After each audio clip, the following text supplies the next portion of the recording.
Hello guys, welcome to my channel law is love. तो आज का टॉपिक रहेगा सेक्शन 105 105 प्रॉक्सी। तो अभी तक हमने कुछ सेक्शंस कवर कर लिए हैं। पहले हमने देखा था कि जनरल मीटिंग जो है वो अटेंड कौन करेगा। तो जनरल मीटिंग अटेंड करने की पावर जनरली होती है मेंबर के पास, you can say share holder, okay. But हो सकता है कि मेंबर मीटिंग अटेंड करने नहीं जा पा रहा, ठीक है। तो क्या मेंबर के पास राइट है कि वो अपने बिहाफ पे किसी और को भेज दे? तो आज हम ये डिस्कस करेंगे सेक्शन 105 में, ठीक है। तो देखो, सबसे पहले any member of a company, company का कोई भी जो मेंबर है जिसके पास उसकी मीटिंग अटेंड करने का राइट है और उस मीटिंग पे वोट करने का राइट है, उसके पास मीटिंग को अटेंड एंड वोट करने का राइट है, तो वो अपने वोट को और अपने अटेंड करने के राइट को किसी पर्सन को असाइन कर सकता है। उसके लिए वो अनदर पर्सन को अपॉइंट कर सकता है। जो वो अनदर पर्सन उसके बिहाफ पे अटेंड करेगा उसको हम बोलते हैं प्रॉक्सी। तो सेम राइट जो उसके पास थे मीटिंग को अटेंड करने के और मीटिंग पे वोट करने के, वो दोनों के दोनों राइट किसके पास चले जाते हैं? प्रॉक्सी के पास। अब प्रॉक्सी जाएगा उसके बिहाफ पे मीटिंग में, ठीक है। अब पहला प्रोवाइजो कहता है कि प्रॉक्सी मीटिंग पे जा तो सकता है, but proxy shalln't have a right to attend the meeting, shall have a right to speak at the meeting। वो मीटिंग पे जा सकता है बट वो मीटिंग पे जाके बोल नहीं सकता, ठीक है। उसके पास राइट टू स्पीक नहीं है, ठीक है। पहला हो गया कि उसके पास राइट टू स्पीक नहीं है। दूसरा आता है कि वो वोट तो कर सकता है बट वो वोट जो है ना, shall not be entitled to vote except on poll, यानी कि जब पोल डिमांड किया जाएगा ना तब वो पोल पे वोट कर सकता है। तो क्या मीटिंग पे वोट करने का और कोई तरीका होता है? हाँ होता है, शो ऑफ हैंड्स होता है, इलेक्ट्रॉनिकली वोट होता है। तो बात ये आती है कि प्रॉक्सी के पास सिर्फ और सिर्फ वोट का राइट तब आता है जब पोल से वोट होता है। मतलब शो ऑफ हैंड से अगर वोट हो रहा होगा तो प्रॉक्सी वोट नहीं कर सकता, ठीक है। पहला प्रोवाइजो कहता है कि प्रॉक्सी के पास राइट टू स्पीक नहीं है। अगर मेंबर खुद से जाएगा तो वो कोई भी एजेंडा आइटम डिस्कस हो रही होगी तो मेंबर बोल सकता है, बट प्रॉक्सी बोल नहीं सकता, ठीक है। प्रॉक्सी वोट कर सकता है सिर्फ और सिर्फ उस एजेंडा पे जिस एजेंडा पे वोटिंग जो हो रही है वो पोल से हो रही है, ठीक है। शो ऑफ हैंड्स पे वो वोट नहीं कर सकता। अब आते हैं सेकेंड प्रोवाइजो पे। सेकेंड प्रोवाइजो कहता है कि company not having a share capital, ठीक है। जिस कंपनी में शेयर कैपिटल नहीं है उस पे 105(1) जो है वो एप्लीकेबल नहीं होता जब तक आर्टिकल्स में कुछ और ना लिखा हो। अगर आप आर्टिकल्स में लिख दोगे कि हमें 105(1) एप्लीकेबल करना है तो करना है, बिकॉज आर्टिकल्स ओवरराइड करते हैं एक्ट को, तो कर सकते हो। बट जनरली अगर आप देखो कोई कंपनी है जिसमें शेयर कैपिटल नहीं है तो उस पर 105(1) एक्सरसाइज नहीं होता। 105(1) नहीं लगता का मतलब होता है कि कोई भी मेंबर प्रॉक्सी नहीं अपॉइंट कर सकता, क्योंकि 105 में हमने यही सीखा ना कि मेंबर जो है वो अपना राइट प्रॉक्सी को दे सकता है। अब इसका हम देखते हैं थर्ड प्रोवाइजो। थर्ड प्रोवाइजो कहता है कि सेंट्रल गवर्नमेंट में प्रेस्क्राइब अ क्लास और क्लास ऑफ कंपनी जहां पे मेंबर के पास किसी अनदर पर्सन को मीटिंग में जाने देने का राइट नहीं होगा। मतलब कि सीजी चाहे, सेंट्रल गवर्नमेंट चाहे तो कुछ कंपनीज को रिस्ट्रिक्ट कर सकती है कि भाई तुम इस कंपनी के मीटिंग के जब तुम अटेंड करने जाओगे तो तुम खुद से जाओगे, तुम्हारे पास किसी और पर्सन को अपॉइंट करके भेजने का राइट नहीं है, ठीक है। थर्ड प्रोवाइजो हो गया। अब प्रोवाइजो हमने पढ़े 3। सबसे पहला सबसेक्शन कहता है कि मेंबर के पास राइट है कि वो प्रॉक्सी को अपॉइंट कर सकता है। प्रोवाइजो कहता है कि अपॉइंट तो कर दोगे बट उसके पास राइट टू स्पीक नहीं होगा और वो वोट करेगा सिर्फ और सिर्फ पोल पे। सेकेंड प्रोवाइजो कहता है कि कंपनी जिसमें शेयर कैपिटल नहीं है उस कंपनी के लिए सेक्शन 105(1) एप्लीकेबल नहीं है। थर्ड प्रोवाइजो कहता है सेंट्रल गवर्नमेंट चाहे तो किसी भी क्लास ऑफ कंपनीज के लिए बोल सकती है कि उस क्लास ऑफ कंपनी के मेंबर्स के पास एंटाइटलमेंट नहीं है, मतलब उनके पास हक नहीं है कि वो प्रॉक्सी को अपॉइंट कर सके, ठीक है। अब आते हैं फोर्थ प्रोवाइजो पे। फोर्थ प्रोवाइजो क्या कहता है? देखो, सबसे पहले क्या एक पर्सन बहुत सारे मेंबर्स के लिए प्रॉक्सी बन सकता है? कितने के लिए बन सकता है? कोई लिमिट तो दी होगी। तो फोर्थ प्रोवाइजो इसके बारे में बात करता है। फोर्थ प्रोवाइजो में लिखा है a person appointed as a proxy shall act on the behalf of such members, यानी कि कितने मेंबर के लिए बन सकता है? सच मेंबर या number of members not exceeding 50, यानी कि एक पर्सन 50 मेंबर के लिए प्रॉक्सी बन के उस मीटिंग को अटेंड कर सकता है। मतलब कि एक पर्सन को ना 50 से ज्यादा मेंबर प्रॉक्सी नहीं बना सकते। प्लस में एंड वर्ड है, एंड मतलब दो कंडीशन सेटिस्फाई करनी है आपको, एक कंडीशन नहीं, दो कंडीशन। पहली कंडीशन कि आप 50 से ज्यादा मेंबर के लिए प्रॉक्सी नहीं बन सकते। दूसरी condition such number of shares as may be prescribed. तो एज में बी प्रिस्क्राइब्ड का आंसर कहां से मिलेगा? रूल से। रूल 19 सब रूल 2 कहता है लिमिट के बारे में। देखो बहुत ध्यान से सुनना, लिमिट बहुत इंपॉर्टेंट है क्योंकि इसमें डबल कंडीशंस हैं। पहला देखो, a person can act as a proxy on behalf of member. एक पर्सन मेंबर के बिहाफ पे प्रॉक्सी बन सकता है नॉट एक्सीडिंग 50, यानी कि 50 मेंबर के लिए बन सकता है। And holding in aggregate not more than 10% of total share capital of the company carrying voting rights. बहुत ध्यान से सुनना। देखो एक पर्सन है, उसको अपॉइंट किया 10 मेंबर्स ने, ठीक है, उसको अपॉइंट किया 10 मेंबर्स ने, तो कर सकता है क्या वो प्रॉक्सी बन सकता है? हाँ बन सकता है, क्योंकि मेंबर 50 से ज्यादा नहीं होने चाहिए। बट अब ये भी हो सकता है कि जो वो 10 मेंबर्स थे उनके पास ना कंपनी की टोटल शेयर कैपिटल का 15% था, तो क्या अब वो उनके लिए प्रॉक्सी बन सकता है? नहीं बन सकता। पहली कंडीशन तो आपने सेटिस्फाई कर दी कि 50 से ज्यादा के लिए नहीं बन सकता, पर वो तो 10 है। पर जितने मेंबर के लिए वो मीटिंग अटेंड करेगा वो जो है ना 10% से ज्यादा शेयर कैपिटल होल्ड ना करते हो, कंपनी की 10% से ज्यादा कैपिटल होल्ड ना करते हो। अब मैंने कुछ एग्जांपल्स दिए, उनको देख के हम समझते हैं। पहला एग्जांपल है, मान लो एक कंपनी है, ठीक है, कंपनी में 50 मेंबर्स हैं, 50 मेंबर्स होल्ड कर रहे हैं 15% शेयर, ठीक है। अब ये जो है ना, ये एक पर्सन को अपॉइंट करते हैं मिस्टर ए को, उसको कह रहे हैं कि हम तेरे को प्रॉक्सी बनाएंगे, तो क्या वो प्रॉक्सी बन सकता है? सबसे पहले ध्यान से सुनना, for the person act an a proxy, proxy बनने के लिए उसको, एक्ट एज प्रॉक्सी बनने के लिए उसको दो कंडीशन सेटिस्फाई करनी है। पहला, 50 से ज्यादा मेंबर के लिए तू प्रॉक्सी नहीं बनेगा। दूसरा, जिनके लिए तू प्रॉक्सी बनेगा होल्डिंग इन एग्रीगेट, एग्रीगेट मतलब सबका मिला के, मतलब सारे मेंबर्स का मिला के 10% से ज्यादा होल्ड ना हो।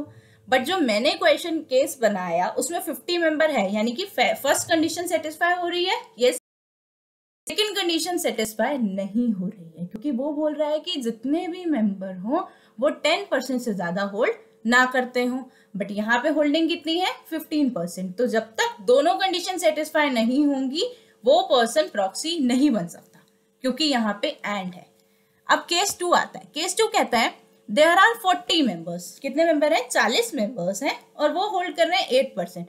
तो क्या यहाँ पे वो बन सकता है? यस, आंसर इज यस, वो बन सकता है, क्योंकि दोनों कंडीशन सेटिस्फाई हो रही है। 50 से कम मेंबर्स हैं, प्लस में उनकी होल्डिंग भी 10% से कम है। समझ में आया? अब सबसे बड़ी बात आती है, अब देखो आप बोलोगे मैम आपने बोला कि 50 मेंबर्स चाहें तो वो एक बंदे को बोल सकते हैं कि सबके लिए वही जाएगा प्रॉक्सी बन के। हाँ मैंने यही बोला, वो जाएगा। बट देखो हो सकता है एक, मान लो एक सिंगल पर्सन है, ठीक है, सिंगल पर्सन है, सिंगल पर्सन के पास ना 20% शेयर कैपिटल है कंपनी की, ठीक है, सिंगल पर्सन के पास 20% शेयर कैपिटल है। क्या अब उसके पास कोई राइट नहीं है कि वो किसी को प्रॉक्सी बना के भेजे? क्योंकि अगर हम प्रोवाइजो देखें और सब रूल देखें तो बोलता है कि जो प्रॉक्सी बनेगा ना वो 10% से ज्यादा के लिए नहीं बन सकता। लेकिन अब दूसरी कंडीशन सेटिस्फाई हो रही है, क्योंकि वो बंदा तो एक ही है, एक मेंबर है, लेकिन गलती उसकी भी नहीं है, एक मेंबर है उसके पास होल्डिंग ज्यादा है, तो क्या होल्डिंग ज्यादा होने की वजह से उसके पास हक नहीं है कि वो किसी को प्रॉक्सी बना के भेजे? तो इसका सॉल्यूशन आपको नीचे मिलेगा। देखो क्वेश्चन है, there is a member, single member है, who is holding 14% of share capital of the company, can he appoint mister A as proxy because as per 19(2) proxy cannot act for member holding more than 10%, but as per proviso to 19(2) rule पढ़ा अभी हमने 19 सब rule 2, उसी का proviso कहता है, 19 सब rule 2 का प्रोवाइजो कहता है कि a single member holding more than 10%, यानी कि हो सकता है कि एक मेंबर हो बट उसकी होल्डिंग 10% से ज्यादा हो, तो उसके पास राइट है कि वो अपॉइंट कर सकता है सिंगल पर्सन को प्रॉक्सी बनने के लिए। बात समझ में आ रही है? But there is a condition. Condition क्या है? That appointed proxy shall not act as a proxy for any other person और अ शेयर होल्डर। देखो, बोला कि भाई तू अपॉइंट कर ले, ठीक है, तेरे पास 10% से ज्यादा होल्डिंग है, तेरे को हम राइट दे रहे हैं, तो किसी एक पर्सन को अपॉइंट कर ले, वो तेरे बिहाफ पे जाके मीटिंग अटेंड कर लेगा और वोट कर देगा, ठीक है। बट तेरे प्रॉक्सी को बोल दियो कि वो किसी और के बिहाफ पे मीटिंग अटेंड नहीं करेगा, किसी और का प्रॉक्सी नहीं बनेगा। ये कंडीशन है, अदरवाइज इस प्रोवाइजो से जो तुझे एंटाइटलमेंट मिली है ना, वो नहीं मिलेगी। तेरे को हमने एंटाइटलमेंट दी कि तू अकेला है, सिंगल मेंबर है और तेरी होल्डिंग 10% से ज्यादा है, बट फिर भी तेरे पास राइट है कि तू एक पर्सन को प्रॉक्सी अपॉइंट कर सकता है। बट अपॉइंट करते वक्त अपने प्रॉक्सी को बोल दियो कि वो किसी और के बिहाफ पे प्रॉक्सी नहीं बनेगा। बात समझ में आई?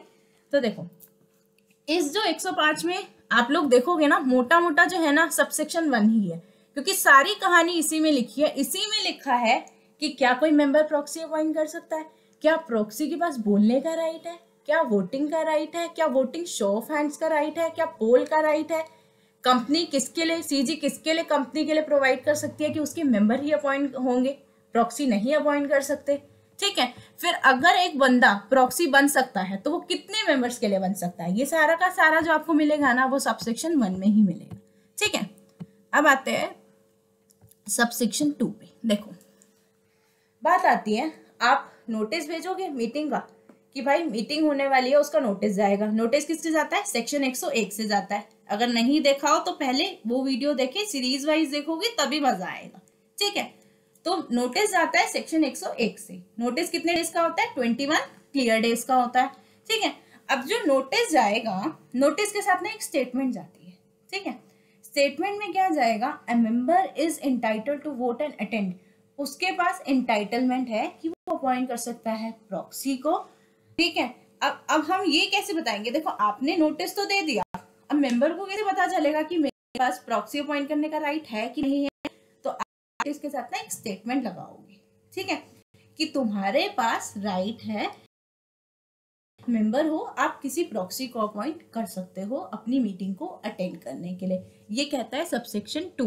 देखो, दोबारा पढ़ते हैं एक बार। Every notice calling a meeting of a company having share capital और AOA provide for voting by proxy. अगर किसी कंपनी के आर्टिकल्स होते हैं provide for voting by proxy, की प्रॉक्सी से वोट करवा सकते हैं, तो जो नोटिस दोगे ना, नोटिस के साथ एक स्टेटमेंट जाएगी। स्टेटमेंट में क्या दोगे कि किसी मेंबर के पास, जिसके पास वोट करने का और मीटिंग को अटेंड करने का राइट है, तो उसके पास राइट है कि वो प्रॉक्सी भी अपॉइंट कर सकता है। And proxy need not to be a member. और जरूरी नहीं है कि जो तुम प्रॉक्सी अपॉइंट कर रहे हो वो उस कंपनी का मेंबर हो, ये जरूरी नहीं है, ठीक है। अब आते हैं सबसेक्शन 3 पे। कनेक्ट है रूल, कनेक्ट है सबसेक्शन 2 से, ध्यान से सुनना। If default is made in complying with सब रूल सबसेक्शन 2, अगर आपने सबसेक्शन 2 को कंप्लाई करने में डिफॉल्ट किया, तो every officer of the company who is in default, जिसने भी डिफॉल्ट किया, उस पर पेनल्टी लगेगी 5000। अब सबसेक्शन 2 क्या कहता है? सबसेक्शन 2 कह रहा था भाई, जब नोटिस दोगे ना तो उसके साथ स्टेटमेंट दे देना, ताकि मेंबर को भी तो पता चले कि मेरे पास राइट है प्रॉक्सी अपॉइंट करने का। अगर तुमने नोटिस में, स्टेटमेंट में नहीं लिखा कि तुम्हारे पास प्रॉक्सी अपॉइंट करने का राइट है, तो जिस भी ऑफिसर ने ये डिफॉल्ट किया उस पर पेनल्टी लगेगी 5000 रुपीज की। बात समझ में आ रही है? एवरी ऑफिसर का मतलब, मैंने लास्ट मीटिंग में, लास्ट अपनी जो मीटिंग की जो सीरीज चल रही है, लास्ट वीडियो में मैंने डाला हुआ है कि ऑफिसर की डेफिनेशन क्या है, कौन कौन ऑफिसर में कवर होता है, और ये एवरी ऑफिसर का क्या इम्पैक्ट है इस सबसेक्शन में। तो ये आप उस वीडियो से देख के आएंगे, अदरवाइज एक ही चीज बार बार बताने का कोई सेंस नहीं है। अब बात करते हैं सबसेक्शन 4 की। सबसेक्शन 4 कहता है, any provision contained in articles of the company which specify or requires for a longer period. देखो, बात आती है कि आपने नोटिस दिया, नोटिस के साथ आपने स्टेटमेंट लगाई, आपने बोला कि एक मेंबर के पास राइट है कि वो किसी भी पर्सन को प्रॉक्सी अपॉइंट कर सकता है, ठीक है। बट एक कंपनी को जिसकी मीटिंग होने वाली है, उसको कैसे पता चलेगा कि कोई मेंबर खुद से आ रहा है या उसका प्रॉक्सी आ रहा है? तो अरेंजमेंट कैसे होगी? तो बोला जाता है कि जो भी मेंबर प्रॉक्सी अपॉइंट करना चाहता है वो कंपनी को इंटीमेट करेगा। कंपनी को इंटीमेट करेगा मीटिंग होने से, मतलब जैसे मान लो आज मीटिंग है तो मीटिंग के 48 घंटे पहले कंपनी को इंटीमेट करेगा। 48 घंटे मतलब 48 आवर्स पहले, मीटिंग के 48 आवर्स पहले इंटीमेशन देगा कंपनी को। ठीक है, अब बात ये आती है कि मैम ठीक है कंपनी लॉ में लिखा है 48 आवर्स पहले देना है, बट मैम जिस कंपनी का मैं मेंबर हूँ ना उस कंपनी के आर्टिकल्स में लिखा है कि ना 55 घंटे पहले देना है, तो मैम मैं 48 घंटे पहले दूं या 55 घंटे पहले दूं? तो आंसर इज 55 आवर्स, क्योंकि आपकी कंपनी जिसके आप मेंबर हो वो कंपनी चाहे तो आर्टिकल्स में जो टाइम है उसको लॉन्गर पीरियड भी स्पेसिफाई कर सकती है। तो आपको वो लॉन्गर पीरियड को कंप्लाई करना पड़ेगा। आपको अगर प्रॉक्सी सबमिट करना है तो वो कंपनी को आप 55 आवर्स पहले करोगे, 48 आवर्स पहले नहीं करोगे। देखो मैंने बहुत अच्छे से लिखा है, any provision contained in AOA of the company which specifies or requires a longer period than 48 hours आप स्पेसिफाई कर सकते हो। तो कंपनी चाहे तो अपने आर्टिकल्स में लिख सकती है कि उसके कंपनी के जो मेंबर्स हैं ना उनको प्रॉक्सी जो सबमिट करना होगा वो 48 पहले नहीं करना होगा, 48 आवर्स पहले नहीं करना होगा, उससे ज़्यादा आवर्स पहले करना होगा। तो अगर कोई कंपनी लिख देती है ना तो उसके मेंबर्स को कंप्लाई करना पड़ेगा, क्योंकि सबसेक्शन ने सीधा सीधा बोल दिया कि आर्टिकल्स के पास ना कंपनी चाहे तो आर्टिकल्स के थ्रू लॉन्गर पीरियड के लिए लिख सकती है। ठीक है, तो मेंबर जो है ना उसको कंपनी के पास जो क्या करना पड़ेगा, प्रॉक्सी सबमिट करना पड़ेगा। जो प्रॉक्सी सबमिट होता है ना वो आपका एक इंस्ट्रूमेंट जाता है, आपको इंस्ट्रूमेंट देना होता है, एक फॉर्म जाता है कि हमने प्रॉक्सी अपॉइंट किया है। वो फॉर्म कौन सा जाता है वो अभी नीचे सबसेक्शन में आएगा तो हम डिस्कस करेंगे। ठीक है, या फिर कोई ऐसा डॉक्यूमेंट दे दो जिससे पता चल जाए कि आपने प्रॉक्सी को अपॉइंट किया है, और वो जो प्रॉक्सी फॉर्म है ना वो आपका चला जाएगा, कंपनी को पता चल गया कि अब ये मेंबर खुद से नहीं आ रहा, अब इसका प्रॉक्सी आएगा। ये सबसेक्शन 4 कहता है। एक बार स्टार्टिंग से देखते हैं। सबसेक्शन 1 कहता है प्रॉक्सी अपॉइंट करने की पावर। सबसेक्शन 2 कहता है, आपका सबसेक्शन 2 कहता है कि भाई जब नोटिस दो ना तो उसके साथ स्टेटमेंट दे देना। सबसेक्शन 3 कहता है अगर सबसेक्शन 2 कंप्लाई नहीं किया तो पेनल्टी लगेगी। कितनी पेनल्टी? 5000 की। सबसेक्शन 4 कहता है कि प्रॉक्सी देना तो है, पता है देना कब है, 48 आवर्स पहले देना है। अगर कंपनी आर्टिकल्स में लिख देती है कि नहीं 48 आवर्स नहीं ज्यादा टाइम से पहले देना है तो फिर वो कंप्लाई करना पड़ेगा।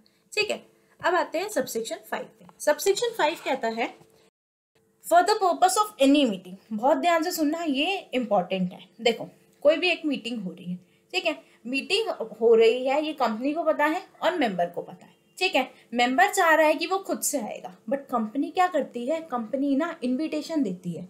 कंपनी इनविटेशन देती है मेंबर्स को कि तुम लोग प्रॉक्सी अपॉइंट करवाना चाहते हो। कंपनी उनको लिस्ट देती है कि ये प्रॉक्सी बन सकते हैं। कंपनी एक लिस्ट देगी ABCD, ये लोग प्रॉक्सी बन सकते हैं, ये लिस्ट जाती है मेंबर को। तो ये चीज गलत है। आप किसी भी मेंबर को, कंपनी खुद से किसी भी मेंबर को लिस्ट नहीं भेज सकती कि ये पर्सन प्रॉक्सी बन सकते हैं, क्या आप अपॉइंट करवाना चाहते हो, क्योंकि ये गलत हो जाएगा। अगर मेंबर चाहेगा किसी को अपॉइंट करना तो मेंबर अपॉइंट कर सकता है, सबसेक्शन 4 में वो इंटीमेशन दे सकता है, बट कंपनी खुद से इन्विटेशन नहीं दे सकती। मैं सबसेक्शन रीड कर रही हूँ, बहुत ध्यान से एक एक वर्ड को सुनना। For the purpose of any meeting of the company, company invitation देती है to appoint a person as a proxy. Company member को बोल रही है कि भाई फलाने फलाने बंदे को तुम प्रॉक्सी बना लो। ठीक है, या फिर one of the number of person specified in invitation, invitation में एक लिस्ट दे दी, लिस्ट में से बोल दिया कि तुम इसको प्रॉक्सी बना लो, और जो इन्विटेशन भेजा ना कंपनी ने इशू किया कंपनी के खुद के खर्चे पे। ठीक है, किसको दिया? To any member entitle to have a notice, जिसको नोटिस मिलना था ना उसको कंपनी ने इन्विटेशन दे दिया, तो ये देना तो गलत होगा ना। अब जिस भी ऑफिसर ने नोटिस दिया है, ठीक है, या फिर उस नोटिस को देने के लिए ऑथराइजेशन दी है या परमिट किया है, तो उस ऑफिसर पे पेनल्टी लगेगी 50,000। मिक्स मत करना, पहले जो पेनल्टी थी वो 5,000 की थी, अब जो है वो 50,000 की है। ठीक है, अब की जो ये पेनल्टी है ना वो बहुत ही खराब हो सकती है, क्योंकि बोल दिया कि भाई हमने जो है ना, कंपनीज एक्ट ने जो है ना मेंबर को राइट दिया है कि अगर मेंबर को लग रहा है सकता तो वो क्या कर सकता है, खुद प्रॉक्सी अपॉइंट करेगा, बट कंपनी इनविटेशन नहीं दे सकती कि मेंबर को कि तू प्रॉक्सी अपॉइंट कर ले या उस बंदे को प्रॉक्सी अपॉइंट कर ले। अगर ऐसा किया, जिस ऑफिसर ने किया ना उस पर पेनल्टी लगेगी 50,000। बट इसके लिए एक प्रोवाइजो है। प्रोवाइजो कहता है कि अगर ऑफिसर ने उसको जो है इनविटेशन दिया और इनविटेशन के साथ प्रॉक्सी की लिस्ट दी, कब दी? अगर मेंबर ने उससे रिक्वेस्ट की, मेंबर ने बोला कि भाई हमें तो पता नहीं है कौन प्रॉक्सी बन सकता है, तो क्या आप हमें एक लिस्ट प्रोवाइड कर दोगे? उसके बोलने पे अगर उसने लिस्ट प्रोवाइड करी तो वो पेनल्टी के लायबल नहीं होगा। दोबारा पढ़ते हैं एक बार प्रोवाइजो की लैंग्वेज को। And officer shall not be liable by reason only of the issue to a member at his request in writing. Request जो आएगी वो उसकी राइटिंग में आएगी। Of a form of appointment naming the proxy, वो बोल रहा है कि प्रॉक्सी फॉर्म दे दो, और a list of person willing to act as proxy, जो प्रॉक्सी बनना चाहते हैं ना उनकी लिस्ट भी दे दो। इफ फॉर्म और लिस्ट जो है अवेलेबल की है, हमने जो है कंपनी ने प्रोवाइड करी है ऑन रिक्वेस्ट इन राइटिंग किसी भी मेंबर को, तो जो है ऑफिसर पे पेनल्टी नहीं लगेगी। लाइन स्टार्ट हो रही है, an officer shall not be liable, officer liable नहीं होगा अगर उसने इंफॉर्मेशन दी है मेंबर की रिक्वेस्ट पे। बात समझ में आ रही है? प्रोवाइजो ने सीधा सीधा ऑफिसर को बचा लिया कि भाई ऑफिसर ने दे दी, अगर खुद से दी तो फंसेगा, लेकिन अगर रिक्वेस्ट पे दी तो कोई फंसने के चांसेस नहीं है, क्योंकि उसने खुद से नहीं दी है, मेंबर ने बोला, उसने तब प्रोवाइड करी है। सबसेक्शन 5 बहुत इंपॉर्टेंट है। अगर आप इसकी लैंग्वेज पढ़ोगे ना सेक्शन की, बहुत इंपॉर्टेंट और बहुत ही मुश्किल सी लैंग्वेज है, तो इसको समझना आसान नहीं है। ठीक है, अब आगे बढ़ते हैं सबसेक्शन 6 को।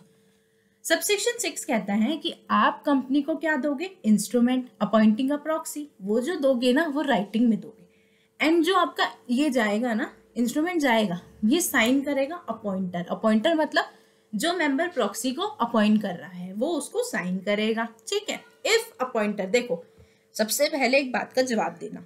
एक कंपनी है ए लिमिटेड, एक कंपनी है बी लिमिटेड। क्या एक कंपनी दूसरी कंपनी की शेयर होल्ड कर सकती है? अगर कर सकती है तो वो दूसरी कंपनी की मेंबर बन जाएगी। ठीक है, जनरल मीटिंग होगी तो उस कंपनी को मीटिंग अटेंड करने का राइट होगा, क्योंकि वो दूसरी कंपनी की मेंबर है। अब कंपनी खुद जाके मीटिंग अटेंड कर सकती है? नहीं कर सकती। तो वो जो कंपनी है ना वो किसी ऑफिसर को भेजेगी, अपने किसी ऑथराइज्ड पर्सन को भेजेगी। तो कंपनी के केस में, बॉडी कॉर्पोरेट के केस में ना, जो अपॉइंटर जो है, अपॉइंटर अगर मेंबर है, ठीक है, अपॉइंटर मेंबर जो है वो अगर बॉडी कॉर्पोरेट है, तो जो इंस्ट्रूमेंट जाएगा ना अपॉइंटिंग प्रॉक्सी, या तो वो कंपनी की कॉमन सील में जाएगा। आपको पता है कॉमन सील मैंडेटरी नहीं है, तो हो सकता है कंपनी के पास कॉमन सील ना हो, तो कैसे जाएगा? साइन करेगा ऑफिसर या फिर अटॉर्नी ड्यूली ऑथराइज, जिस भी पर्सन को ऑथराइज किया होगा, या तो वो कर देगा या फिर ऑफिसर कर देगा। दोबारा सुनना, प्रॉक्सी अपॉइंट करना, आपको कंपनी को इंटीमेशन देना है 48 आवर्स पहले। आप कंपनी को इंटीमेशन दोगे, जो इंटीमेशन जाएगा वो राइटिंग में जाएगा, प्लस में उस इंटीमेशन को साइन करना है। अब साइन करने के लिए दो बात आती है। अगर कोई इंडिविजुअल मेंबर है तो वो खुद से साइन कर देगा, बट अगर मेंबर जो है वो बॉडी कॉर्पोरेट है, कंपनी है, तो उस केस में कंपनी साइन कर सकती है? नहीं, कंपनी साइन कर सकती है या तो अपनी कॉमन सील से, कॉमन सील भी नहीं है तो क्या होगा? तो कंपनी ने जिस ऑफिसर को ऑथराइज किया होगा या तो वो साइन कर देगा, या फिर अटॉर्नी ड्यूली ऑथराइज, यानी कि जो भी पर्सन ऑथराइज होगा वो साइन करेगा। ठीक है, अब मैम इतनी देर से बोल रहे हो कंपनी को इंटीमेशन देना है, कंपनी को इंस्ट्रूमेंट देना है कि मेंबर जो है प्रॉक्सी अपॉइंट करना है। मैम कौन से फॉर्म में देना है? तो फॉर्म है MGT 11। याद रखना, फॉर्म है MGT 11। कहाँ लिखा हुआ है MGT 11? रूल 19 सब रूल 3 में लिखा हुआ है। ठीक है, कंपनी को क्या देना है? इंस्ट्रूमेंट अपॉइंटिंग प्रॉक्सी MGT 11 में देना है। सबसेक्शन 6 कहता है राइटिंग में देना है और साइंड फॉर्म देना है। कहीं भर के ब्लैंक दे दो तो कंपनी को कैसे पता चलेगा? साइंड फॉर्म देना। ठीक है, अब बहुत इंपॉर्टेंट बात, instrument appointing a proxy shall not be questioned on the ground that it fails to comply with any special requirement specified for such instrument by AOA of the company. देखो, company ने ना कहा कि instrument दे दो, ठीक है, MGT 11 दे दो, member देगा। अब आप उसके MGT 11 को ना क्वेश्चन नहीं कर सकते इस ग्राउंड पे कि कंपनी के आर्टिकल्स में कुछ रिक्वायरमेंट लिखी थी और उस पर्सन ने MGT 11 फिल करते वक्त उस रिक्वायरमेंट को कंप्लाई नहीं किया, तो आप उस ग्राउंड पे ना उसके उस फॉर्म को क्वेश्चन नहीं कर सकते, उससे मतलब उसको सवाल नहीं कर सकते, उसको गलत नहीं कह सकते।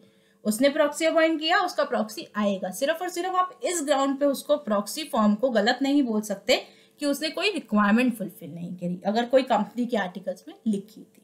ठीक है, प्रॉक्सी किस में देना है? एमजीटी 11 में। कहाँ लिखा है? 19 सब रूल 3 में लिखा है। अब बात करते हैं सब सेक्शन 8 की। सब सेक्शन 8 कहता है every member entitled to vote at a meeting, जिस मेंबर के पास वोट करने का राइट है, और on any resolution to be move thereat. हो सकता है देखो किसी मेंबर के पास पूरी मीटिंग पे वोट करने का राइट हो सकता है एक मेंबर है जिसपे मीटिंग में 8 रेजोल्यूशन डिस्कस होने वाले हैं, बट उसके पास ना 2 रेजोल्यूशन पे वोट करने का राइट है। और ऑन एनी रेजोल्यूशन, वर्ड देखो यहाँ पे क्या है, any resolution to be move thereat, यानी कि मीटिंग में जितने रेजोल्यूशन डिस्कस होने वाले हैं उसमें से किसी भी रेजोल्यूशन पे उसके पास वोटिंग का राइट है, तो वो मेंबर क्या करेगा? Shall be entitled to inspect the proxy lodged at the time during business hours of the company. वो जाके ना प्रॉक्सी जितने भी कंपनी के पास रखे हुए हैं, प्रॉक्सी फॉर्म जो रखे हुए हैं, वो जाके उसको इंस्पेक्ट कर सकता है। ठीक है, बट इंस्पेक्ट करने के लिए ना 3 डेज का नोटिस, तुम प्रॉक्सी फॉर्म इंस्पेक्ट करना चाह रहे हो, नोटिस देना पड़ेगा 3 डेज का। किसको? कंपनी को। ठीक है, मेंबर जिसके पास मीटिंग में वोट करने का राइट है या फिर किसी एक रेजोल्यूशन पे या किसी भी रेजोल्यूशन पे वोट करने का राइट है, तो उस मेंबर के पास राइट है, इंटाइटलमेंट है कि वो प्रॉक्सी जो कंपनी के पास रखे हुए हैं ना, उसको जाके इंस्पेक्ट कर सकता है किसी भी टाइम ड्यूरिंग बिजनेस आवर्स। ठीक है, तुम ये नहीं कहोगे कि भाई 12 बजे रात को आएंगे हम प्रॉक्सी फॉर्म चेक करने, नहीं चलेगा, बिजनेस आवर्स में जाना है आपको।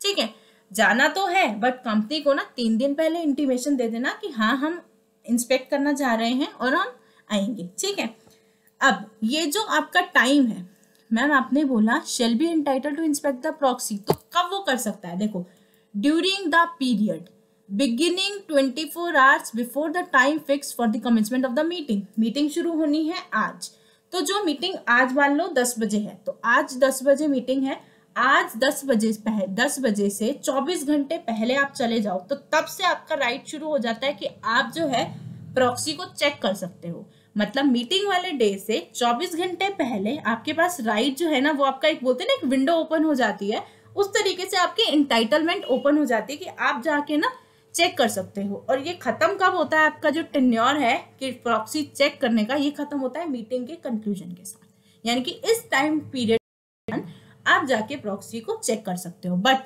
शर्त है 3 डेज का नोटिस देना पड़ेगा। 3 डेज का नोटिस नहीं दोगे तो आपका राइट आपके पास नहीं रहेगा। बात समझ में आई? अब देखो, अगर आप देखो तो मैंने आपको 19 सब रूल 2 बता दिया है, 19 सब रूल 3 बता दिया है। 3 में एमजीटी 11 था, 2 में आपका ऊपर साथ साथ कनेक्ट हो रहा था प्रोवाइजो के साथ, जहां पे राइट था और आपका 10% शेयर होल्डिंग थी, तो 19(1) रह गया था। 19(1) कहता है सेक्शन 8 कंपनी है, सेक्शन 8 कंपनी में मेंबर जो होगा ना, सेक्शन 8 कंपनी का मेंबर जो है ना, उसके पास एंटाइटलमेंट नहीं है कि वो किसी और पर्सन को अपॉइंट कर सके प्रॉक्सी। सीधा सीधा कहना चाह रहे हैं, अगर कोई सेक्शन 8 कंपनी है, उसका कोई मेंबर है, तो उसको खुद से जाके मीटिंग अटेंड करनी पड़ेगी, वो किसी और को प्रॉक्सी अपॉइंट नहीं करवा सकता। बात समझ में आई? सिर्फ और सिर्फ ये बात कह रहे हैं हम सेक्शन 8 कंपनी के लिए, यानी कि बाकी आप किसी भी कंपनी के मेंबर हो तो हर मेंबर के पास राइट है कि वो प्रॉक्सी को अपॉइंट कर सकता है। ठीक है, सेक्शन 105 हर प्राइवेट कंपनी पे लगता है जब तक किसी रिस्पेक्टिव सेक्शन में या फिर उसके आर्टिकल्स में खुद से ना लिखा हो। तो अगर आपको समझ में आया हो तो एक बार फिर से छोटा छोटा सा क्रैक्स डिस्कस करते हैं। सेक्शन 105 एक कहता है कि मेंबर के पास राइट है। सबसेक्शन 2 कहता है, साथ साथ बोलना मजा आएगा, सबसेक्शन 2 कहता है नोटिस तो स्टेटमेंट में बता देना कि भाई मेंबर तेरे पास राइट है, तू प्रॉक्सी को अपॉइंट कर सकता है। सबसेक्शन 3 कहता है स्टेटमेंट में अगर तुमने नहीं बताया तो ऑफिसर पे पेनल्टी है। सबसेक्शन 4 कहता है प्रॉक्सी तो देना है, बता तो दो कब देना है, 48 आवर्स पहले देना है। क्या मैम आर्टिकल 48 आवर्स से ज्यादा लिख सकते हैं? यस, लिख सकते हैं। सबसेक्शन 5 कहता है कि कंपनी तुम इनविटेशन नहीं दे सकते कि किसी मेंबर को तुम खुद से बोलो कि तुम प्रॉक्सी अपॉइंट कर लो, तो ऐसा नहीं कर सकते। अगर कंपनी ऐसा करती है तो जिस भी ऑफिसर ने ये किया उस पर पेनल्टी लगेगी 50,000 की। ठीक है, लेकिन अगर इसका प्रोवाइजो कहता है, अगर ऑफिसर ने जो है ना, कंपनी ने जो है ना, अगर मेंबर को लिस्ट प्रोवाइड करी, प्रॉक्सी फॉर्म दिया, अगर उसकी रिक्वेस्ट इन राइटिंग पे दिया, रिक्वेस्ट राइटिंग में होनी चाहिए, कल को तुम कह दो कि मेंबर ने रिक्वेस्ट करी थी तो राइटिंग में तो तुम दिखा पाओ ना, एटलीस्ट यू हैव एविडेंस ना कि हमारे पास रिक्वेस्ट आई थी। तो जो रिक्वेस्ट है ना वो राइटिंग में आनी चाहिए, तब तुम्हारे पे पेनल्टी नहीं मिलेगी। सबसेक्शन 6 कहता है कि जो तुम प्रॉक्सी फॉर्म दोगे ना कंपनी को, वो राइटिंग में होना चाहिए, साइंड होना चाहिए, एंड है राइटिंग एंड साइन दोनों। सबसेक्शन 7 कहता है जो तुम प्रॉक्सी फॉर्म दोगे ना वो MGT 11 में देना, ठीक है। सबसेक्शन 8 कहता है जो भी मेंबर वोट करने का राइट रखता है उसके पास एक और राइट है कि वो जाके ना कंपनी में चेक कर सकता है कि कितने प्रॉक्सी फॉर्म रखे हैं, प्रॉक्सी फॉर्म को जाके चेक कर सकता है। पहली चीज वो चेक कर सकता है बिजनेस आवर्स में। दूसरा वो चेक कर सकता है जब उसने 3 डेज का नोटिस दिया हो। अगर वो 3 डेज का नोटिस नहीं देगा तो वो चेक नहीं कर सकता। प्लस में मान लो आज मीटिंग है तो आज से 24 घंटे पहले उसका ये राइट स्टार्ट हो जाता है कि तू अपना राइट एक्सरसाइज कर सकता है और जाके प्रॉक्सी को चेक कर सकता है, बट उसका ये राइट खत्म होएगा मीटिंग के कंक्लूजन के साथ, ending with the conclusion of meeting. इस टेन्योर के बीच में वो जाके प्रॉक्सी चेक कर सकता है, शर्त है 3 डेज का नोटिस, ठीक है। सब सेक्शन थे 8, 1 से लेकर 8 समझ में आए हैं। तो एक सब रूल है वो सीधा सीधा कहता है भाई किसी भी कंपनी के मेंबर हो प्रॉक्सी अपॉइंट कर, सेक्शन 8 कंपनी के मेंबर हो तो you don't have a right to appoint any person as your proxy, आप उसको प्रॉक्सी नहीं बना सकते। तो उम्मीद करती हूँ आपको आज का टॉपिक समझ में आया होगा। मे बी कहीं पे आप लोगों को नहीं समझ में आया होगा तो उम्मीद होगी, मेरी थोड़ी सी एक रिक्वेस्ट भी है कि आप एक बार दोबारा सुने, क्योंकि ये सेक्शन थोड़ा सा टिपिकल है और इम्पॉर्टेंट भी है, क्योंकि आपको पता होना चाहिए कि प्रॉक्सी अपॉइंट करने का राइट है कि नहीं है। प्रॉक्सी अपॉइंट कर लिया उसके पास बोलने का ही राइट नहीं है, तो ये सारी चीजें आपको पता होनी चाहिए। तो इसलिए हो सकता है ना समझ में आए एक बारी में, तो इसको 2 बार देखना, बट इतना तो उम्मीद है मेरे को कि आप लोगों को समझ में आएगा। तो और आप लोग सारे सेक्शन स्टेप बाय स्टेप देखेंगे तो और भी मजा आएगा, क्योंकि अभी मैंने कितनी बार जो है मैं पुराने सेक्शन का रेफरेंस देती हूँ क्योंकि वो जरूरी हो जाता है मेरे लिए। तो ठीक है, मिलते हैं फिर नेक्स्ट वीडियो में। तो प्लीज़ अगर वीडियो अच्छी लगे तो प्लीज़ लाइक करें, चैनल को सब्सक्राइब करें। मिलते हैं नेक्स्ट वीडियो में, बाय बाय, थैंक यू।